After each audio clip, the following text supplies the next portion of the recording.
घर सिर्फ ईंट पत्थर का ढांचा नहीं होता, ये भगवान की दी हुई शरण है, जहां माता पिता की इज्जत रहती है, बच्चों की मासूमियत रहती है और परिवार की हर खुशी दुख की कहानी दबी रहती है। लेकिन आजकल क्या हो गया है, लोग घर को बस स्टैंड बना देते हैं, पड़ोसी आते हैं, बैठे रहते हैं, झांकते हैं, सुनते हैं और जाते वक्त मुस्कुराते हुए सारी बातें साथ ले जाते हैं। पड़ोसी की नज़दीकी से ज़्यादा उसकी नज़र खतरनाक होती है। घर जितना खुला उतना राज खुले, और राज खुले तो बात बनी गपशप। लोग सोचते हैं पड़ोसी परिवार जैसे होते हैं, पर परिवार वह है जो गिरते वक्त संभाले। पड़ोसी कई बार गिरते हुए देखकर और धक्का देते हैं। जब उन्हें बार बार घर में बुलाएंगे तो वे आपके घर की कमजोरियां, हालात, पैसों की चर्चा सब नोट कर लेते हैं। वही बातें फिर मोहल्ले में चर्चा बनकर फैलती हैं। याद रखना, जो व्यक्ति रोज आपके घर आए वह कभी ना कभी आपकी शांति जरूर ले जाएगा। इसलिए घर को खुला दरवाजा मत बनाओ, मर्यादा रखो, दूरी रखो और सिर्फ उन्हीं लोगों को घर में बुलाओ जिनका दिल साफ और नीयत अच्छी हो।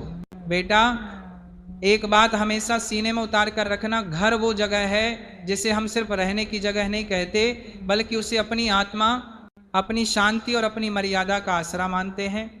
घर ईश्वर का दिया हुआ एक छोटा सा मंदिर है।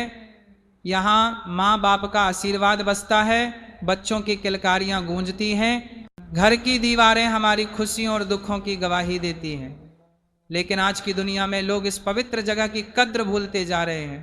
घर को वो बस स्टैंड जैसा बना देते हैं, जहां जिसने चाहे आ गया, बैठ गया, चाय पी ली, गप्पे मार ली, झांका भी और सुना भी, और जाते वक्त हंसते हुए वो बातें बाहर ले जाते हैं जो आपके ही घर की कमजोरी बन जाती हैं। हर आने जाने वाला अपना नहीं होता, बार बार आने वाला मेहमान उतनी इज्जत नहीं छोड़कर जाता जितनी वह घर की बातें उठा ले जाता है। कुछ लोग सोचते हैं अरे पड़ोसी तो परिवार जैसे हैं, लेकिन अब बेटा, परिवार वह है जो तुम्हें गिरते देखकर थाम ले, न कि गिरते देखकर और नीचे ढकेल दे।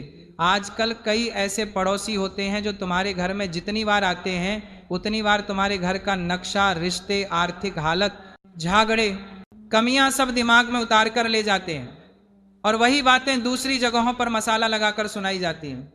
यही कारण है कि लोग कहते हैं घर ज्यादा खुला हो तो राज भी खुल जाते हैं। इंसान की फितरत होती है दूसरों की जिंदगी में ताक झांक करना, तुलना करना, जलन महसूस करना। जब कोई ज्यादा आपके घर आता है तो उसके कान बस यही खोजते रहते हैं, घर में किसका किससे झगड़ा हुआ, कौन किससे बात नहीं करता, कौन बच्चा कमजोर है, घर में कितने गहने हैं, पैसों की क्या हालत है। और फिर वही बातें मैं तो बता रहा हूं, अपनी आंखों से देखा है, कहकर पूरे मोहल्ले में चर्चा बनने लगती है। कभी किसी संत ने कहा था, जो बार बार तुम्हारे घर आएगा वो एक दिन तुम्हारी शांति जरूर लेकर जाएगा।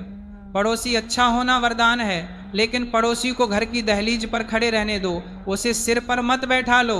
घर की दहलीज पार कराना किसी के अंदर आपकी निजी दुनिया खोल देना है, और हर कोई आपकी निजी दुनिया देखने लायक नहीं होता। जहां बेटियां होती हैं वहां मर्यादा स्वाभाविक रूप से ज्यादा रखनी चाहिए। जितने मुंह उतनी बातें, जितनी नजरें उतनी टिप्पणी। आजकल मदद के नाम पर आने वाले बहुत से लोग वास्तव में निरीक्षण करते हैं, जो बिना पूछे घर में घुस आए, या तो आपकी मर्यादा कम है या उसकी नीयत साफ नहीं है। घर को सीमा दो, मर्यादा दो। जो दिल के साफ हों, जिनका मकसद सच्चा हो, जिनके आने से शांति मिले, उन्हें अंदर बुलाओ। बाकियों के लिए बाहर की कुर्सी ही काफी है। सुसंस्कारी ऐसा ही करते आए हैं। याद रखो, अतिथि देवो भव तब तक है जब तक अतिथि आदत न बन जाए। जब कोई रोज आने लगे तो इज्जत कम और दिक्कतें ज्यादा होती हैं। रिश्ते तभी पवित्र रहते हैं जब उनमें दूरी और सम्मान दोनों बने रहें। हमारे बुजुर्ग कहते थे, बार बार मिलने से मिठास खत्म हो जाती है। तो घर में प्रेम रखो, पर घर की सीमा भी रखो। सिर्फ शरीर ही नहीं, मन भी घायल होता है, उसके लिए भी मरहम चाहिए। घर में रोज प्रभु का नाम लेकर बैठो, प्रार्थना से वातावरण पवित्र होता है। धीरे धीरे भीतर की सारी आग ठंडी होने लगती है। अपने बच्चे के नाम से रोज दीपक जलाओ, बोलो, हे प्रभु मेरे बच्चे को विवेक दो, उसे सही रास्ता दिखाओ। ये शब्द हवा में नहीं खोते, ये ब्रह्मांड में गूंजते हैं और आत्मा तक पहुंचते हैं। बच्चे बुरे नहीं होते, बस कभी कभी रास्ता भूल जाते हैं। माँ बाप का प्यार वह नक्शा है जो उन्हें फिर से सही रास्ते पर लाता है। हर रात का अंधेरा कभी भी सूरज को रोक नहीं सकता। बोलिए जय श्री कृष्णा, राधे राधे। वीडियो पसंद आए तो वीडियो को लाइक सब्सक्राइब ज़रूर करिए। सभी लोगों को मेरी तरफ से राधे राधे। ऐसे ही आप लोगों के लिए अच्छे अच्छे मोटिवेशन वीडियो लाती रहूँगी, तो आप लोग प्रेम से बोलिए राधे राधे, राधे राधे, राधे राधे।